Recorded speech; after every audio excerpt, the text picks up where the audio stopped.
पण भाजपात हे जायच्या ऐवजी मिंदेकडे का गेले हे मोठं कोड आहे. का भाजपात का नाही गेले? म्हणजे मला तर आता शंका वाटते की काल विमानामध्ये योगायोग असेल, आपल्या राज्याचे मुख्यमंत्री पण होते माझ्यासोबत. मग लगेच पत्रकारांचं सुरू झालं, चर्चा काय झाली? चर्चा म्हटलं उच्चस्तरीय चर्चा होती, ढगांच्या वरची. पण मला अशी शंका वाटते की हे जे म्हणतात ना ऑपरेशन काय टायगर, अरे टायगरवरती कोण ऑपरेशन करू शकत नाही. एक पंजा मारला ना तुमचं सगळे आतडी बाहेर येतील. हे ऑपरेशन टायगर नाहीये. मला शंका येते ऑपरेशन देवेंद्र आहे.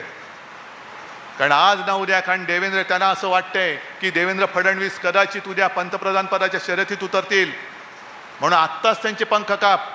महाराष्ट्रातून एकही माणूस दिल्लीपर्यंत पोहोचता कामा नये, म्हणून त्याला तिथल्या तिथे गुंतवून ठेव, म्हणून शिवसेनेचे खासदार फोडून अमित शहानी त्यांना या मिंद्याकडे पाठवल्यात. हा माझा स्पष्ट आरोप नाही, तर माझा समज आहे.